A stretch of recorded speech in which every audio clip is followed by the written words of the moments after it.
Today I'm going to be talking to you about salmon seine fishing in Alaska, primarily in Prince William Sound, which is in southern Alaska, and it's where I fished on a salmon seiner for 2 summers in 2011 and 2012.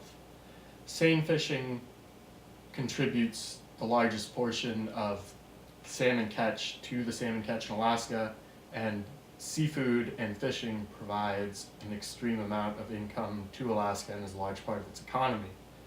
Now, seine fishing in Prince William Sound, last year, 2013, I didn't fish, but they caught 93 million pink salmon, which is an amazing amount of fish.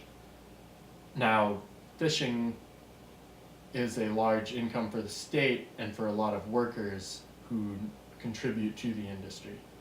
So I would like to just introduce you to the ways salmon seining is done in Prince William Sound and a couple facts about the approach to fishing in the Sound. So first of all, I'd like to talk about the fish. The pink salmon. It's a smaller fish. It's the smallest species of salmon. From the handout I've given you from the Alaska Seafood Marketing Institute, you can see that the pink salmon averages at 3.5 pounds, which is small compared to other salmon, which may average upwards to 5 or 6 pounds, such as sockeye salmon. So it takes more fish to add up poundage, which is how fishermen are paid, by the pound.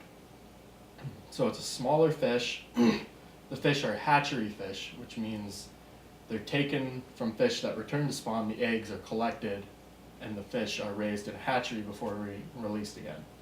And pink salmon have a 2-year run period, which means they go to the ocean for 2 years. 2 years later, they return, and that's as long as their life is.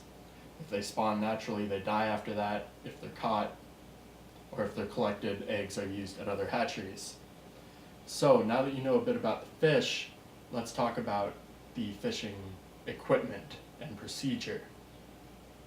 Now, what makes seining special is the net. I'm going to draw a quick picture of the net, how it's shaped, and name the different parts of it so you can get an idea of how it's used.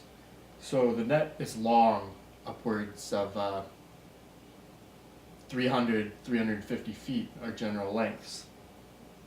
And along the top you have a floating cork line which floats the top of the net on the water, and it's a web net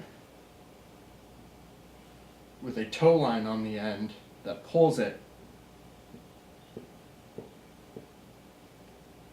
That's a section. And it's primarily divided into 3 separate sections. This first section here is called the bunt, and the bunt is the part of the net that holds the fish when the set is over, so it's made of very strong web. The second part, this section here, is called the seine or seine web. It's the middle section of the net. And then the last part, the third part, is called the lead. It's not a catching part of the net, it's used to direct the fish into the net while the set is going on. So the bunt and the seine web are lined with rings along the bottom. And through these rings runs a line called the purse line, and it's tied off on this last ring at the end of the seine web. And the way this works, or those are the parts of the net, but the way it works is the purse line is what helps close the net to catch the fish. So that's the net, and then also involved in the fishing operation is a larger boat, the fishing vessel, which can range from anywhere from 30 feet to 58 feet. Can't be larger than 58 feet, that's a rule. And they can hold anywhere from 25,000 up to 100,000 pounds of fish in the fish hold. So they're large boats. And then a smaller boat called a skiff, which is just a small 12 to 20 foot open boat that drags one end of the net while the other end of the net is dragged by the larger boat. So now that we have seen some of the equipment used in fishing, I'll explain how it's done, how you place the net to catch fish. So to begin a set, the captain is watching for fish jumping. This is information I've gathered from Cale Hirschleb, who was my captain on the boat I worked on, and he shared with me some secrets of watching for fish and seeing where they're moving and knowing where to set the net. So you look for jumping fish, schools, dark spots. From the crow's nest in the boat, you can see dark spots on the water, and those are schools of fish. So usually you'll set the net probably off like a point of land. So this is land, water. You want to set off a point, and depending which way the water's moving, which way the fish are swimming, you'll decide which way to set. But the large boat will swing in, driving this way, and about at this point, release the skiff from the back of the boat, and the skiff will have one end of the net, the bunt end, connected. And the skiff will just place itself up against this point. And the big boat will drag the net out like this and hold it that way for a little while, so that fish swimming up shore will follow the net and they'll end up in the net. And you hold sets for 20 minutes, so you have the net open for 20 minutes. And throughout that 20 minutes, this big boat is slowly making more and more of a hook in this end of the net, so that the fish swimming up the net end up here and swim around and pool in the end of the net. And then once you've held the net for 20 minutes in that way, the skiff comes off of shore and the two boats come together and meet, and you close the net around the fish. Now, closing and picking the net up is the most important part. It's the part where fish can escape, and you need to get it right. You need to know what's going on. And I have a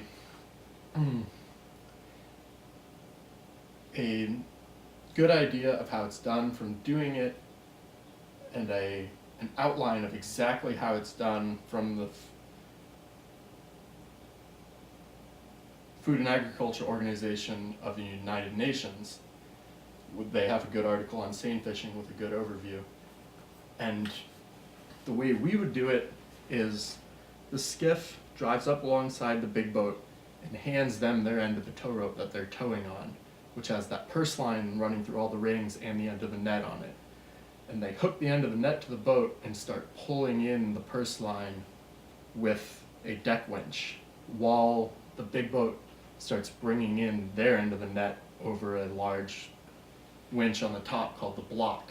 So essentially the big boat will be in the water, like so, pulling in its end of the net off the back, while the front end is still attached to the boat and the purse line is being pulled in through that way. So as they slowly pick up the net and pick up the net, the bottom of the net is tightening as the purse line is being pulled in and pulling all those rings together. And once those rings are all pulled together, they come up alongside of the boat. This will pull to the side of the boat and scrunch up there, so that this net will be closed and all the rings will be there. And you'll stick a hook through them and pull the rings up so the net's completely closed. And that's what the term purse seining comes from, because you're making a purse with the net to hold the fish. So after you get the rings up, you continue picking the net up slowly and slowly until it gets really small next to the boat, and there's all the fish are compressed in there. And you get to the bunt, which is the part made of a strong web.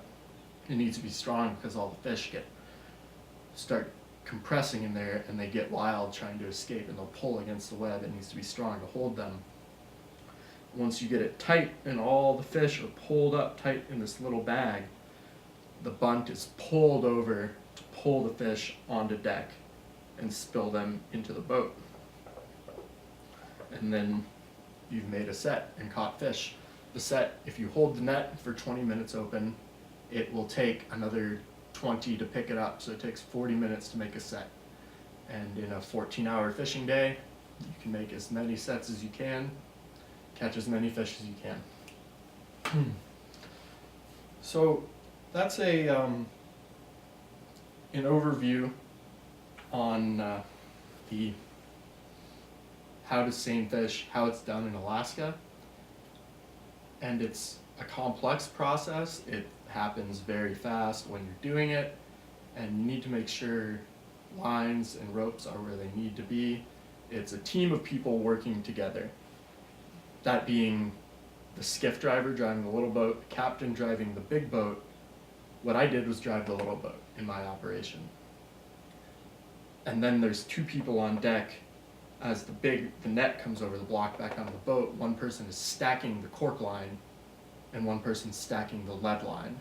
That way they don't tangle up on deck of the boat, and you have them organized for the next time the net goes out, because it has to drag off the back of the boat. So it's very much teamwork. People are working together and talking the whole time to make sure no one gets hurt, caught in anything, and you get all the fish onto the boat. Now, I've explained to you the process of fishing, how you make a set, lay the net out, bring it back in. There are a lot of people doing this, working hard all summer. And as I said, 93 million pink salmon were caught in Prince William Sound alone by seiners.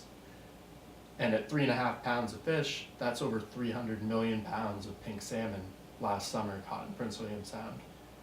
That is a ton of fish, and it offers a lot of food for people buying canned salmon, which are primarily pinks from Alaska.